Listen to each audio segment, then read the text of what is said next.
नमस्कार दोस्तों, आज मैं आपको बताने वाला हूं कि अगर आप किसी भी एक्सपोर्टर से सेल्स के लिए बात करना चाहते हैं, बिजनेस के लिए बात करना चाहते हैं, तो आपको उनसे क्या-क्या डिटेल्स लेनी है जिसमें आपको आसानी हो रेट्स देने में, बार-बार पूछने की ज़रूरत ना पड़े। एक बार में आपको ये सारी डिटेल्स उनसे पूछ लेनी है, क्या-क्या पूछना है वो मैं आपको बताऊँगा। वीडियो ध्यान से देखिएगा, कोई भी पॉइंट मिस मत कीजिएगा, अदरवाइज़ आपको समझ नहीं आएगा। और अभी तक आपने चैनल को सब्सक्राइब नहीं किया है, चैनल को सब्सक्राइब कर लीजिए। नीचे बटन जो व्हाइट कलर का देख रहे हैं उस पे प्रेस कर लीजिए, बेल आइकन को प्रेस कर लीजिए ताकि हमारी जैसी नई वीडियो आए आपको सबसे पहले मिल पाए, और ज़्यादा से ज़्यादा इसको शेयर भी करें।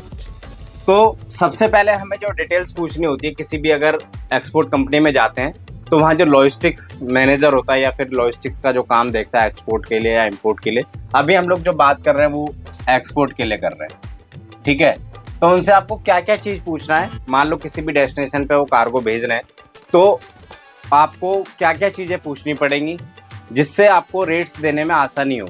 ये ना हो कि आप उनसे सिर्फ ये पूछ रहे हो कि सर कौन से पोर्ट से कौन से पोर्ट तक आप दे रहे हो, तो आपको और डिटेल्स पता ही नहीं तो रेट्स वगैरह कैसे देंगे। वेट पता ही नहीं है, और जब आप स्टफिंग के लिए जा रहे हैं तो उसमें ओवरवेट चार्जेस आ रहे हैं, तो आपने जो कमीशन ऐड किया होगा वो सब चला जाएगा। तो आपको ये सारी चीज़ें ध्यान रखना ज़रूरी है। सबसे पहले आपको पूछना है पोर्ट ऑफ रिसिप्ट। अगर किसी आईसीडी से शिपमेंट जानी है तो आपको उस आईसीडी का नाम आपको पूछ लेना है, ठीक है। जैसे आईसीडी तुगलकाबाद, टीकेडी, ठीक है। पोर्ट ऑफ लोडिंग जो कि सी पोर्ट होता है, ये होता है इनलैंड पोर्ट, ठीक है, इनलैंड पोर्ट। और ये होता है सी पोर्ट, ठीक है। सी पोर्ट आपको पूछ लेना है, जैसे मुंद्रा या फिर नवाशिवा, जो भी जितने भी सी पोर्ट हैं वो आपको यहाँ पे मेंशन कर देना है। नेक्स्ट है पीओडी, पोर्ट ऑफ डिस्चार्ज। कौन से डेस्टिनेशन पे जा रहा है, कौन सी कंट्री में, तो उस पोर्ट का नाम। जैसे हम लोग एक एग्जांपल के लिए लेते हैं जेबल अली, जो कि दुबई में, ठीक है। फाइनल पीओडी सेम हो सकता है, अगर आगे कहीं पे जा रहा है तो आप यहाँ पे फाइनल पीओडी लिख सकते हैं, ठीक है। Otherwise same as port of discharge वाला नाम आएगा। साइज 20 है,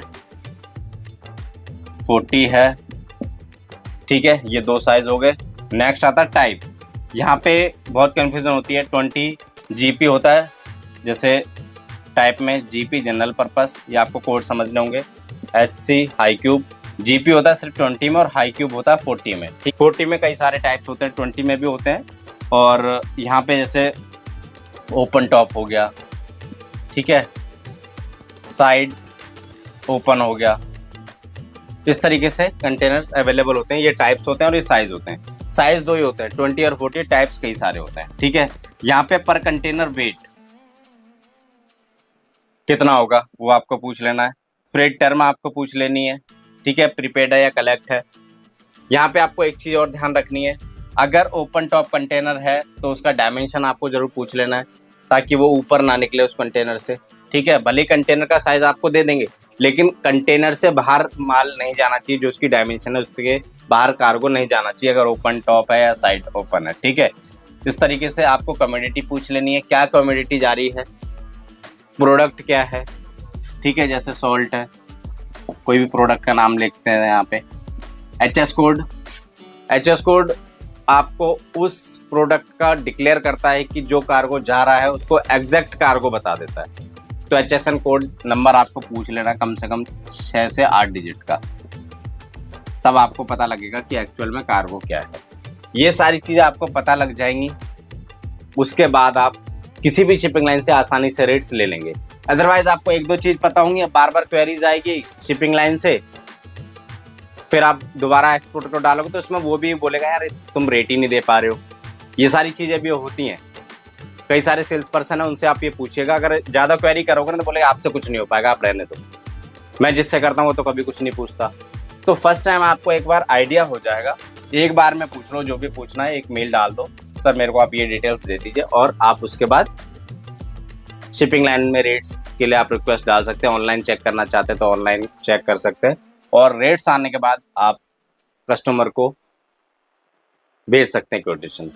लोकल चार्जेस, फ्रेट, और भी जो चार्जेस होते हैं, लोकल चार्जेस में कौन कौन से चार्जेस आएंगे वो उसके लिए मैं एक अलग से वीडियो बनाऊंगा। शायद नेक्स्ट वीडियो ही वही होगी जिसमें हम लोग कोटेशन कैसे सेंड करेंगे कस्टमर को। तो ये समझ आ गया होगा कि क्वेरीज में आपको क्या क्या पूछना है किसी भी एक्सपोर्टर से और किस तरीके से आपको शिपिंग लाइन से रेट्स लेना है, वो मैं आपको बता दिया है। इसके अलावा कोई क्वेश्चन होगा आप कमेंट बॉक्स में बता सकते हैं, कोशिश करूँगा नेक्स्ट वीडियो में कवर करूँ।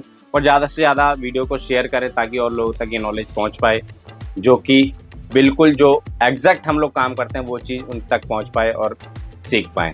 और अभी तक आपने हमारा फ्रेट फॉरवर्डिंग कोर्स परचेज नहीं किया है, डेस्कटॉप पे नंबर देख रहे हैं, उस पर सारा डॉक्यूमेंटेशन वगैरह हमने सिखाया हुआ है, कंप्लीट वर्क सिखाया हुआ है। फ्रेट फॉरवर्डिंग से रिलेटेड जो भी काम होता है सारा कुछ हम लोगों ने इस कोर्स के अंदर कवर किया हुआ है।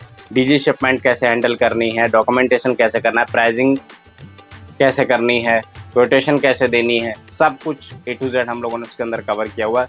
और शिपिंग लाइन की वेबसाइट्स पे भी काम करके बताया हुआ है कि आपको लॉगिन रजिस्ट्रेशन करना है, कैसे करना है, क्या क्या डॉक्यूमेंट्स लगेंगे। अगर आप अपना न्यू बिजनेस स्टार्ट करना चाह रहे हैं फ्रेट फॉरवर्डिंग का, तो वो कैसे करना है उसके लिए भी हम लोग आपके लिए हेल्प करते हैं। कोई भी एक्स्ट्रा चार्ज नहीं है, सिर्फ आपको कोर्स परचेस करना है, सीखना है और ज्वाइन करना है। तो इस वीडियो को हम यहीं समाप्त करते हैं, मिलते हैं नेक्स्ट वीडियो में एक नए टॉपिक के साथ। तब तक के लिए धन्यवाद।